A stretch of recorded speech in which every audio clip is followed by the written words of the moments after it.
வணக்கம். நம்ம சேனலுக்கு தொடர்ந்து ஆதரவளித்து கொண்டே இருக்கும் நல்ல உள்ளங்களுக்கு நன்றி. தொடர்ந்து ஆதரவு கொடுங்க. அண்மை தகவலை கொடுத்துட்ருக்கோம்.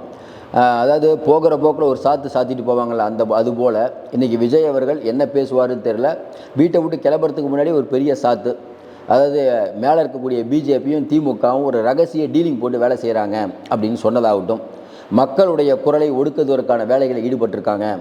ஒரு முக்கியமான பிரச்சனை வரும்போது அதை மடைமாற்றுவதற்கு வெவ்வேறு விஷயங்கள் பண்ணுறாங்க அப்படிங்கிறதாகட்டும், இயற்கை வளங்கள் தனிநபர்களால் சுரண்டப்படுகிறது, அதற்கு பெரிய மனிதர்கள் ஆதரவு தருகிறார்கள் அப்படின்னு சொன்னதாகட்டும், இன்றைக்கி பெண்கள் பாதுகாப்பு கேள்விக்குறியாக இருக்குது, அதில் கவனம் செலுத்தக்கூடிய அரசு அதில் கவனம் செலுத்தாமல் பல விஷயங்களில் ஈடுபட்டிருக்கு அப்படின்னு சொல்லி திராவிட மாடலையும் ஒரு சாத்து, மேலே இருக்கக்கூடிய ஒன்றிய அரசு சாத்து, புதிய கல்விக் கொள்கை, இந்தி எதிர்ப்பு, இதை பற்றியும் பேசியிருக்காங்க. இந்தி திணிப்புக்கு எதிராக கெட் அவுட் அப்படிங்கிற வார்த்தையை பேசியிருக்காரு. அதை இன்னும் இதெல்லாம் வச்சு பார்க்கும்போது நல்லா தெரியுது. இன்றைக்கி பேச்சில் கண்டிப்பாக ரெண்டு பேரையும் ஒரு சாத்துவாருன்னு. அது வைக்கக்கூடிய பேனரும் அதே மாதிரி தான் இருக்குது. சரி, விஜய் அவர்கள் சொல்கிறதுனால நீங்கள் உடனே நம்ம உடன்பிறப்புகள் ஏங்க விஜய்லாம் ஒரு ஆள், அவரை பற்றியே நீங்கள் பேசிகிட்டு இருக்கீங்க, அவரெல்லாம் சொல்கிறதுனால என்ன, இன்றைக்கி எல்லா தொலைக்காட்சியும் அவரை பற்றியே பேசுகிறது. நீங்கள் சொல்கிற மாதிரி ஆளே இல்லாதவருக்கு இவ்வளோ ஒரு முக்கியத்துவம் யார் கொடுக்க போகிறா? சாதாரண ஒரு ஆட்கள் யாராவது ஒருத்தர் கட்சி ஆரம்பித்தா இந்த மாதிரி நம்ம பேசுவோமா? இப்போ என்ன பிஜேபிக்கு ஒரு பிரச்சனைனா, அவர் பாசிச திமுகன்னு சொல்லிட்டார். மேலே பாசிச பாஜகன்னு நீங்கள் யாருன்ட்டார். அதை தான் இப்போ அதை அவங்களால ஜீரணம் பண்ணிக்க முடியல. அதையும் தாண்டி நம்ம ஏற்கனவே சொல்லிகிட்டு இருக்கோம். ஏங்க உங்களோட எதிர்ப்புன்னு அமித்ஷா வராரு, திமுகவை நேராக கருப்பு கொடி காட்ட வேண்டியதானே, அதுக்கு எது காங்கிரஸ் காட்டுது?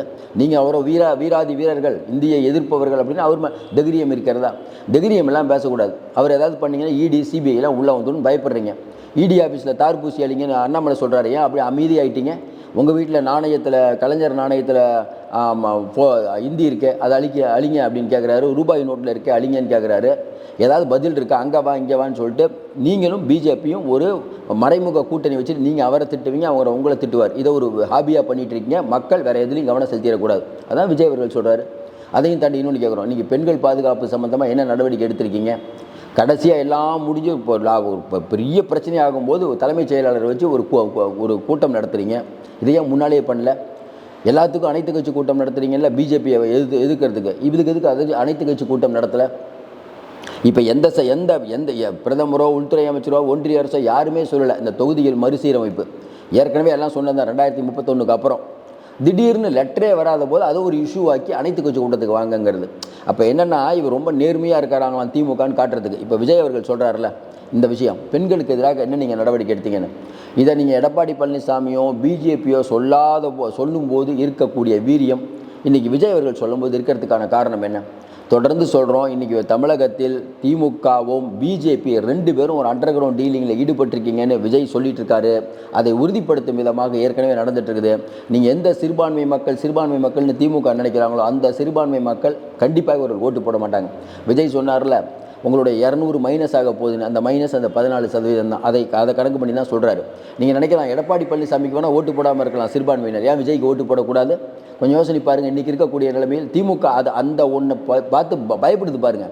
ஐயோ அந்த சிறுபான்மை வாக்குகள் போயிடக்கூடாது, பெரும்பான்மை வாக்குகள் போயிடக்கூடாதுன்னு வேலை தூக்கியாச்சு. சிறுபான்மை வாக்குகள் இது பண்ணக்கூடாதுன்னு இப்போ நலத்திட்டங்கள்லாம் நிறைய அறிவிப்பாங்க. இதையெல்லாம் நம்புவதற்கு இஸ்லாமிய மக்களோ கிறிஸ்தவ மக்களோ தயாராக இல்லை. ஏற்கனவே பைபிள் ஒன்று படிக்கிறோன்னு சொல்லிட்டு ஒரு கட்டடத்தை ஒருத்தர் கட்டுறாரு கன்னியாகுமரியில். அதுக்கு கலெக்டர் அனுமதி கொடுக்கல. ஹைகோர்ட்டில் போய் வாங்கிட்டு வர்றாரு. இது வரைக்கும் அனுமதி கொடுக்கல. என்ன காரணம்? முருகன் மாநாடு நடத்துவீங்க, இதுக்கு அனுமதி கொடுக்க மாட்டீங்களா? கேட்பாங்களா இல்லையா? இன்றைக்கி பெண்கள் பாதுகாப்பு எந்த இடத்துல இருக்குது கொஞ்சம் யோசனை பாருங்கள்.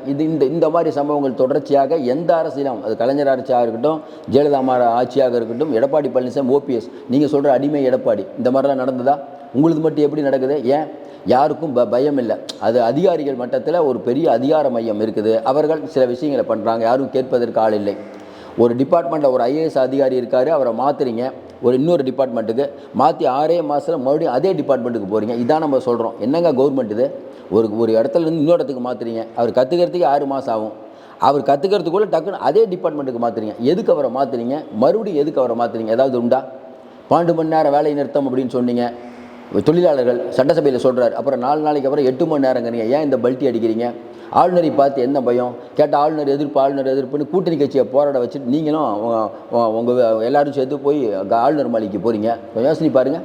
அதனால் இன்றைக்கி இருக்கக்கூடிய சூழ்நிலையில் பிஜேபியை வளர்ப்பதே திமுக தான். திருப்பரங்குன்ற விஷயத்தை இவ்வளோ பெரிய விஷயமாக்கியது திமுக தான். இதை எல்லாம் மறைத்து விட்டு பாஜகன்னு சொன்னால் மக்கள் ஓட்டு போடுவாங்கிறது அந்த காலம். மறுபடியும் 1967 நினச்சிட்டு இருக்கார் பொழுது ஸ்டாலின் அவர்கள். இது 2025 வந்து விட்டது. மக்கள் ரொம்ப தெளிவாக இருக்காங்க. இந்திய எதிர்ப்புன்னு இன்றைக்கி பெரிய ஒரு விஷயத்தை கிளப்புறாங்களே. ஏதாவது பிரச்சனையாச்சுன்னு பார்க்குறீங்க தமிழ்நாட்டில்? 1967 கல்லூரிகள் பெரிய பிரச்சனை. இன்றைக்கி அந்த மாதிரியான பிரச்சனையா? இவங்க மட்டும் ஹிந்தி சொல்லிக் கொடுக்குற ஸ்கூல் நடத்துவாங்களாம், அவங்க மற்றவங்கள படிக்க வைக்க மாட்டாங்களாம். இந்த கேள்வி எழுமா எழாதான்? அதனால் இன்றைக்கி விஜய் அவர்களுடைய பேச்சு, அதுவும் பார்த்திங்கன்னா யாராவது பேசக்கூடியவர்களை அவர்கள் குரல் வழியை நெரிக்கிற மாதிரி, அதாவது அஞ்சு நடுங்கக்கூடிய அளவில் சில காரியங்களை திமுக காட்டிகிட்டு இருக்குது. ஸ்ட்ரெயிட்டாகவே சொல்கிறார். உண்டா இல்லையா? கடந்த காலங்களில் யூடியூப்பில் ஃபேஸ்புக்கிலலாம் பேசுகிறவங்களுடைய மேலெலாம் வழக்கு போட்டு, அதனால் திமுக இன்றைக்கி தன்னுடைய இறுதி கட்டத்தை எட்டி விட்டது. நிதி நிலைமை இல்லாமல் தள்ளாடி கொண்டிருக்கிறது. விஜய் பேசினால் அவருக்கு அவ்வளோ கோபம். ஏனால் வெகுஜன மக்களால் விஜய் கவனிக்கப்படுகிறார். தமிழ்நாட்டில் மட்டும் இல்லைங்க, தேசிய அளவில் ஊடகங்களையும் இதான் இன்றைக்கி செய்தி. காலையிலேருந்து செய்தி நீங்கள் நிறுவனம் பார்த்தாவே தெரியும் விஜயுடைய பவர் என்னன்ட்டு. யாரையும் மிகைப்படுத்தி மக்கள்கிட்டலாம் கொண்டு போய் சேர்த்துட முடியாது. மறுபடியும் நம்ம சொல்கிறோம், விஜயுடைய அரசியல் தெளிவை பார்க்கும்போது தெளிவாக இருக்கிறாருன்னு தான் நம்ம உணர்கிறோம்.